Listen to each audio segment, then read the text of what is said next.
What's up, Family Liberty? It's your new best friend, Admin Tim, and if you're new to the Sons of Liberty video content, let me lead off with I'm a veteran of the United States Army. Why is that important? Two reasons, one of which is petty.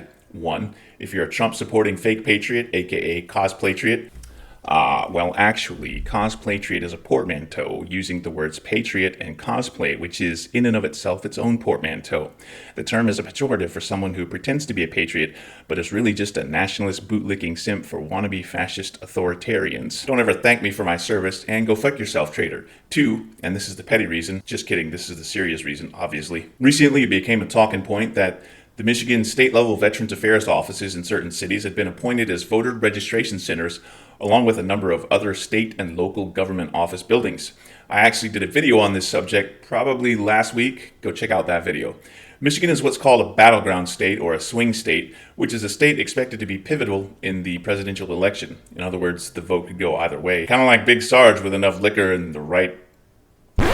So candidates generally battle it out or focus more time, money, and attention on those states. And since the GOP can't win an election without cheating, gerrymandering districts all to hell and back, intimidating voters like what's being done in Georgia, Florida, and Texas with mailing constituents saying, "We know who you're voting for, Donald Trump will be mad at you," or sending the police to the homes of people who sign petitions, or just outright unenrolling voters because reasons. Check your motherfucking voter registration. How many damn times does Big Sarge have to tell y'all? Damn!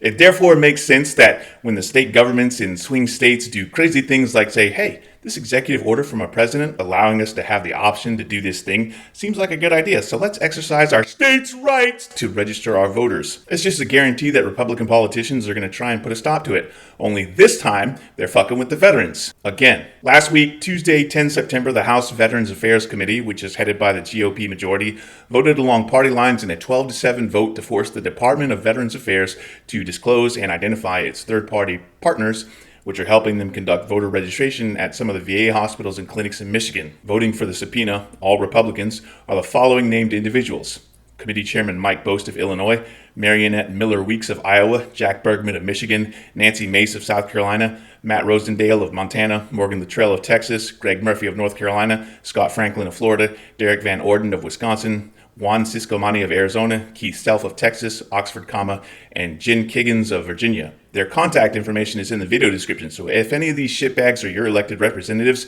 feel free to call their office, but also send an email. I know some of y'all millennials and zennials out there watching this video are like, ew, a phone call, you mean I have to talk to someone? Yes, motherfucker, your democratic process requires you to engage with the elected officials, and it's widely accepted fact that calling is more effective than sending an email, so make sure you call and then follow up with an email.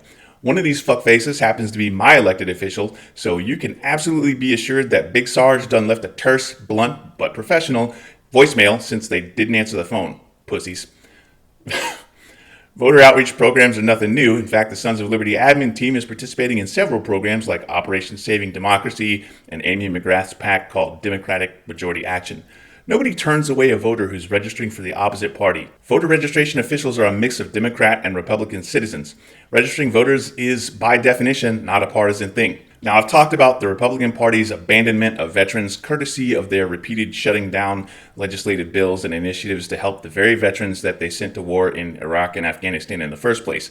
I've also talked about the Republican Party's presidential candidate, Donald Trump, and his belittlement of POWs, calling our fallen warriors suckers and losers, his Agenda 47 plan to purge the military of officers and senior enlisted members who are Democrat voters, Project 2025's plans to gut the VA and revoke benefits for most veterans of a certain age once they reach a 10-year mark of having used the VA services and benefits. The list of insults and egregious punishment goes on and on and on. So it comes as no surprise that the GOP, which is routinely engaged in voter disenfranchisement, voter suppression, voter intimidation, and voter disenrollment, and which is routinely pissed all over the veterans like Donald Trump's Russian hooker that pissed all over him, is once again sticking its unpatriotic, veteran-hating nose in the voter registration efforts aimed squarely at veterans. I've said before that I'm a single-issue voter, and my single issue is motherfucking democracy, so I hope that all you veterans watching this video see this for what it is.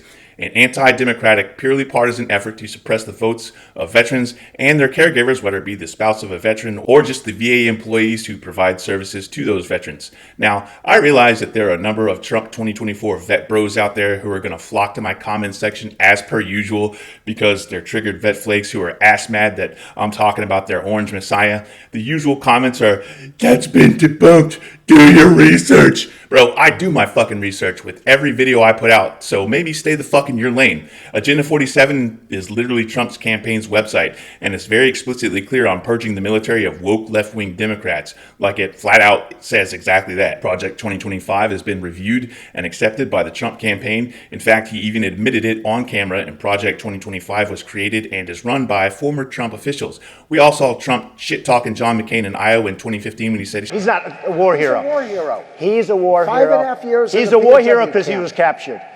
I like people that weren't captured, okay? I hate to tell you. And numerous generals and administration officials confirmed the remarks made about our fallen warriors being suckers and losers.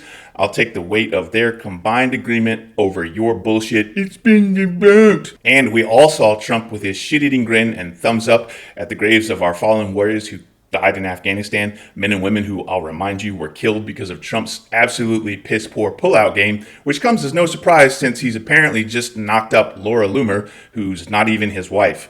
Too many of y'all confuse doing your research with just finding someone who tells you what you want to hear, or even worse, someone who reassures you that you're right. That includes me, by the way. Don't get me wrong, I'm a fan of real research, but when the right wing says it, you're just really pointing to your favorite pundit to explain why everyone else is wrong. That's not research, that's indoctrination, bro. Get fucking real. All right, time for some obligatory disclaimers. A lot of the shirts that I wear, including my DD214 shirt and the Sons of Liberty shirt and hoodie, are available in the Sons of Liberty merch store. Links to the merch store and our other social media platforms can be found on our Facebook page, TikTok channel bio, the YouTube channel description, and the YouTube video descriptions. For the Sons of Liberty, I'm Admin Tim, and if anything I've said today upset you, I flat out don't give a flying fuck. You can unfollow and block for all I care. I'm not getting paid to crank out profanity-filled videos. I just do it because I'm a foul-mouthed NCO and a patriot. Admin Tim 316 says, get fucked and die mad about it. Hashtag, not sorry, not sorry. Conversely, if you do like our content, please follow us on all the socials. You can find our information in the throat punch, which is coming up after the rig.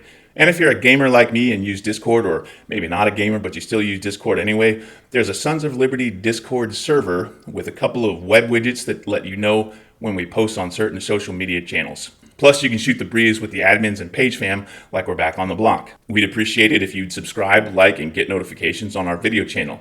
You can help us extend our reach by sharing this video on social media. And if you want to help us beat the algorithm, please leave us a comment on our videos, our tweets, and our Facebook posts. 2 claps and a Rick.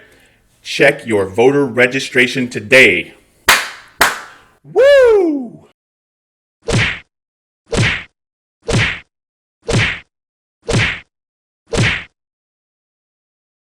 It's just too many of y'all are candy-ass milsim larpers walking around like a tactical manatee in your 511 gear and your tactical battle rattle, but y'all are the same fake-ass cosplatriots who him and haw and say, well, I never had the privilege of serving.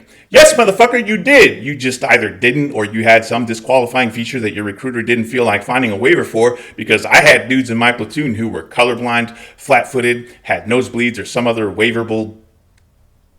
Let me stop. That's enough.